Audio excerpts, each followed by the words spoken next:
আমি রাজনীতি করি এবং করব। রাজনীতি নতুন করে আসার কোনো কিছু নেই। রাজনীতি আমি করবো ইনশাল্লাহ। যার নাম আসতেছে তাকে বিদেশ থেকে নিয়ে আসেন, কান টানলে মাথা আসবে। আমার দাদি, আমার দাদা যেখানে ঘুমায় আছে তার পাশে আমরা তার ঘুম পাড়িয়ে রেখে আসতে চাই। আমার বাবার মৃতদেহ এখনও শনাক্ত করতে পারিনি। শনাক্ত করার পরে আমরা পারিবারিকভাবে আলোচনা করব। আলোচনার পর একটা নির্দিষ্ট টাইম ঠিক করে আমরা জানাজার নামাজ পড়ানো হবে। তারপরে আমার দাদি, আমার দাদা যেখানে ঘুমায় আছে তার পাশে আমরা তার ঘুম পাড়িয়ে রেখে আসতে চাই।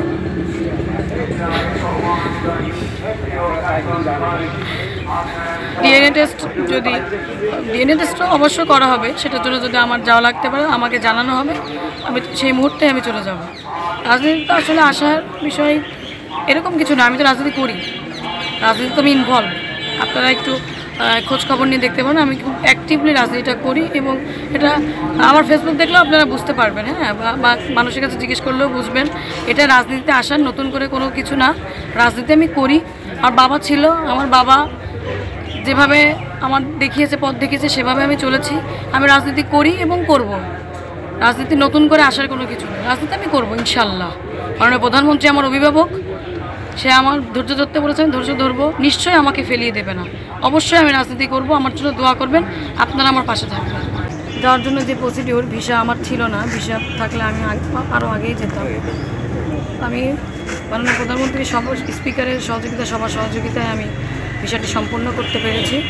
তো আমার যদি আমাকে ডিবি অফিস থেকে বলেছে যদি আপনার যাওয়ার প্রয়োজন হয়, যখন বলবো তখনই আপনি প্রস্তুতি নেবেন, সাথে সাথে আপনার যেতে হবে। তা আমার যদি এরকম যাওয়ার জন্য যদি কোনো সিচুয়েশন হয় তো অবশ্যই আমি যাব। প্রি প্ল্যানিং আপনি যারা পুলিশের কর্মকর্তা আছে তাদের কাছে প্রশ্ন করেন, আপনারা যান, তারাই বলবে এটা প্রি প্ল্যানিং। অনেক দিন ধরে পরিকল্পনা করছে, 2 মাস ধরে একটা পরিকল্পনা গ্রহণ করেছে। প্রি প্ল্যানিং করে একটা পূর্ব পরিকল্পনা করে তারা সাজিয়ে গুছিয়েই তারা এই ধরনের একটা বড় অপরাধ তারা ঘটিয়েছে। এবং এর সাথে অবশ্যই আছে তো মানুষ যুক্ত, নাহলে এটা কেন করবে, কেন হয়েছে? এই জন্য বললাম তদন্ত করেন, সুষ্ঠু তদন্ত করেন। কারা আছেন নৈপত্যকারী, কারা আছে বের করেন। যার নাম আসতেছে তাকে বিদেশ থেকে নিয়ে আসেন, কান টানলে মাথা আসবে। যদি তার উপরে কেউ থাকে তার নামটা খতিয়ে দেখেন। আমি আন্দাজে তো বলতে পারবো না আগে থেকে, তাই না? আমি চাচ্ছি তদন্তর ভিত্তিতে আসুক। আইনের প্রতি আমি শ্রদ্ধাশীল, তারা আইনি ব্যবস্থা নিক। এবং কারা কার সাথে এর আরও কেউ আছে কি না, রাজনৈতিক অরাজনৈতিক যেটাই হোক না কেন, থাকতেই পারে রাজনৈতিক ইস্যু। তার সে দীর্ঘদিন ধরে রাজনীতি করতেছে, কালীগঞ্জ শহরে সে 35 বছর ধরে সে ভোট করতেছে, আছে না? রাজনৈতিক প্রতিহিংসা থাকতেই পারে। নগদে 500 টাকা বা তার বেশি পেমেন্টে পেতে পারেন ঢাকায় জমিসহ 20 কোটি টাকার পুরস্কার। 2004 সালে সে যখন আওয়ামী লীগের রাজনীতি করতো, বিএনপির এই এক বাহিনী যারা নেতৃত্ব দিত তাদের আর কি ষড়যন্ত্র, যে সে হচ্ছে কালীগঞ্জে এতটাই জনপ্রিয়তা ছিল তার 1 সাল থেকে 6 সাল, তার ওই সময়টা আর কি, সেই সময় তার যে জনপ্রিয়তা ছিল, তার এই জনপ্রিয়তা দেখেই তাকে আটকানোর জন্য, তাকে মেরে ফেলার জন্য এই ধরনের মিথ্যা মামলা অপচার তার নামে দেওয়া হয়। পরবর্তীতে তার এইসব মামলা কিন্তু সবই মিথ্যা অভিযোগ নামে প্রমাণিত হয়েছে এবং তার ডকুমেন্টস আমাদের কাছে সব কিছুই আছে। তাহলে সেই প্রিভিয়াস কথাগুলোই এখন নিয়ে আসে অনেক মিডিয়ায় নিউজ হচ্ছে। কিন্তু আমার কথা হচ্ছে, আপনারাও তো ছিলেন এতদিন, আর বাবাকে চেনেন, তাহলে আপনারা তো এতদিন করতে পারতেন, তাই না? আপনারাও জানেন এটা মিথ্যা অভিযোগ। কিন্তু ওই যে প্রিভিয়াস কথাটা তো নিয়ে আসলে হবে না।